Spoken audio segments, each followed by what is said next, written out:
everybody? Thank you for tuning into Nizzy Sports Chat. I am your host, Nizzy, and in this video, you guys, we're going to be breaking down last night's matchup where the Nets absolutely destroyed the Philadelphia 76ers in the first matchup since the trade.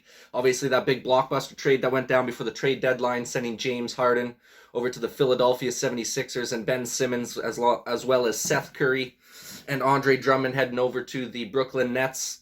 As of this last night's matchup, you guys, it looks like the Brooklyn Nets got the better of the trade in that one. James Harden was absolutely atrocious in last night's game. He shot 3 of 17 from the field. Didn't do much of anything to try and help his team win. It was over pretty early in last night's game, 129-120, the final for the Brooklyn Nets, you guys. Yeah, this was a dustation of a game. Like I said, it was pretty well over in the first half there. The Nets already had a 20-plus point lead in the first half, kept things rolling in that third quarter. And just never really allowed the Sixers to get back into it. It was pretty much the Nets game from the start. They weren't missing a lot of shots. They were shooting very high clip from the field. KD and Kyrie were looking outstanding out there. Seth Curry was getting some revenge on his old squad for trading them. And the Nets just looked like the better team all around last night, you guys. Like I said, the 129-120 final. Right, real quick, before we start breaking down the details of the game, if you go ahead and like this video, if you like sporting content like this, go ahead and subscribe to the channel. If you're looking for more sporting content like this in the near future, I've been getting a lot of support lately, you guys, and I greatly appreciate it. We're going to keep coming out with as much content as possible for you guys. But without further ado, let's go ahead and start breaking down this matchup from last night. The Nets are now at a 34-33 record on their season. Sixers are down to a 40-25 record, still sitting nice and pretty, though, at the 40-25 mark. Some of the team stats, you guys, like I said, it was a beautiful shooting night from the Nets. Kyrie and KD were just going off from everywhere on the floor, barely even hitting the net when the ball would go in the hoop. They shot 56% from the field as a team. Really good shooting night from the Nets, 45% from three-point land. Struggled a little bit from the free throw line. They only had 52% from the line, but I think they only had about 17 shots from the line. They weren't getting to the line as much as the Sixers were. Sixers ended up shooting 86% from the free throw line, but they got to the line, I believe, 30 times, almost doubled up the amount of times they got to the line comparatively to the Brooklyn Nets in this one, you guys. But they did do a horrendous job in shooting from the field. The Sixers did. They only shot 32% from the field as a team last night. Like I said, the Nets shot 56%, so they were just dusting them in that area of the game. 38% from the three-point line for the Sixers, 45% for the Nets. So once again, even though they weren't getting as many free throw attempts, they were just dusting up shots from the field. You know, their jump shot was falling very nicely for the Brooklyn Nets last night. Only turned the ball over 11 times as well as a unit. Sixers turned the ball over 18 times. Obviously, giving the Nets a few extra possessions there as well. Between the turnovers and then not making your shots, that's a recipe for disaster. Obviously, it was a disastrous night for the Sixers. I'm sure they wanted that win really badly with Ben Simmons' first game back in the building. Although he wasn't playing, he still was on the bench. They were able to throw some boos his way. But tough to be booing a guy too much when, your team's getting absolutely stomped on. I mean, like I said, this game was pretty well over in the first half, you guys. The Sixers really had no chance there after that first half. They just looked like they weren't ready to roll in the second half whatsoever. They had already kind of waved the white flag for the night and called her quits there. I mean, James Harden and Joel Embiid both shot terribly from the field. Joel Embiid shot 5 of 17 from the field in this game. And then James Harden shot 3 of 17, combining 8 for 34 from the field, which is atrocious for your top two guys. The stats still look good for Embiid because he got to the line, I think, around 20 times. He almost went to the line, I think, like 18 or 19 times just in the first fucking half. I mean, I don't know how they're calling so many fouls on the guy. Maybe he is getting fouled that much. I wasn't watching too attentively, paying attention to all those fouls. But it seems like he gets to the foul line a lot. And the fact that he was still able to finish 27 points, 12 rebounds, and 2 assists goes to show you how many shots he was getting at the free throw line, like I said, because he only shot 5 of 17 from the field. So it's not like he had an outstanding performance. He got bailed out a lot by the refs being able to get to the free throw line in this game to, kind of pad his stats a little bit there. Tobias Harris had a bit of a quiet evening. He really didn't step up big time for him. Only had 16 points, 3 boards, and 3 assists. Like I said, James Harden only made 3 of 17 shots. Finished his night off with 11 points, 6 rebounds, 5 assists, and 2 steals. Tybal had a very quiet game. He only had 4 points and 3 rebounds. Same with Maxey. 4 points, 1 rebound, 1 assist, and 1 steal. Niang off the bench for you gave you 11 points and 5 boards. DeAndre Jordan gave you 10 points and 9 boards for the Sixers.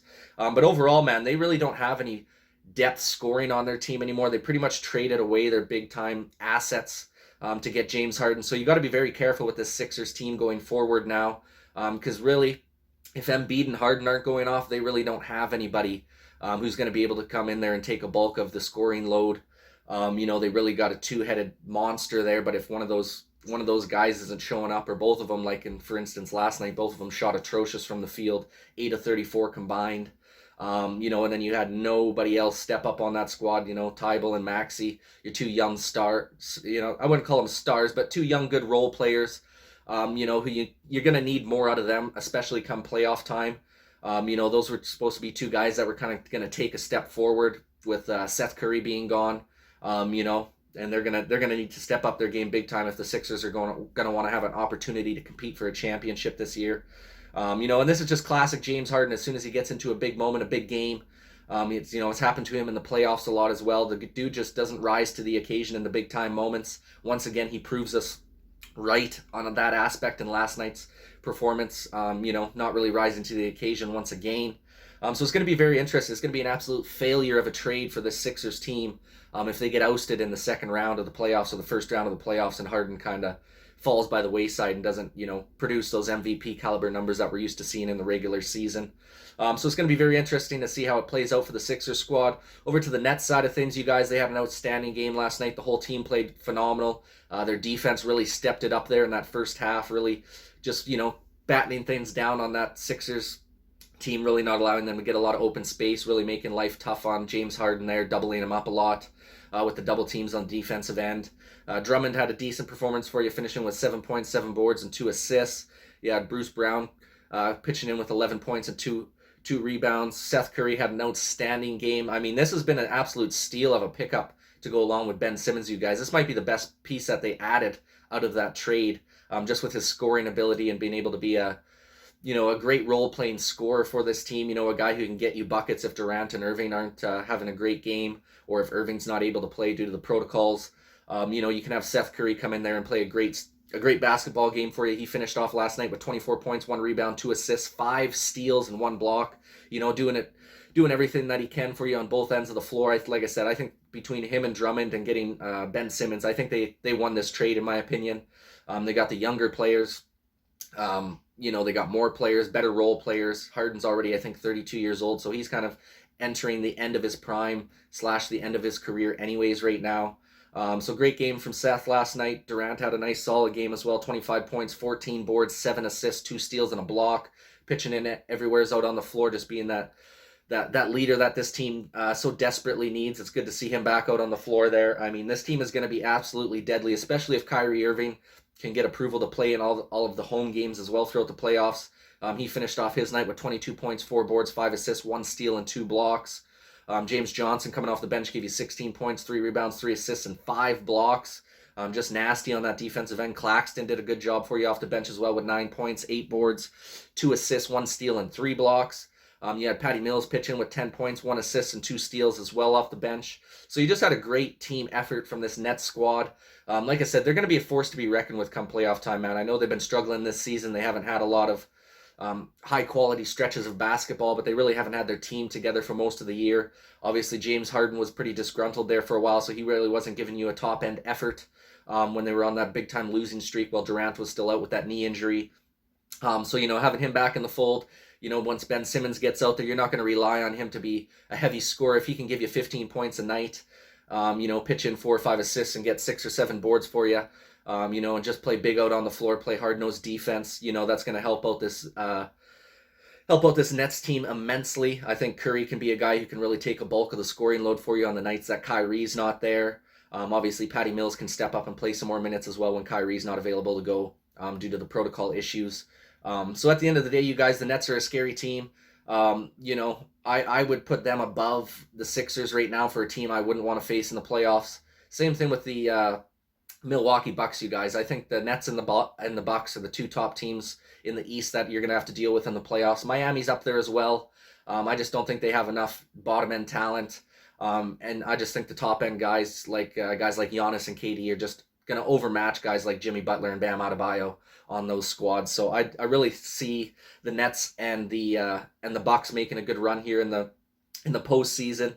Obviously, you're going to have Miami in the mix there, as well as the Sixers, but it's going to be an interesting playoff stretch here, you guys. I'm a Raptors fan myself, so I'm hoping the Raptors can try and sneak into that top 6 so we can avoid the play-in.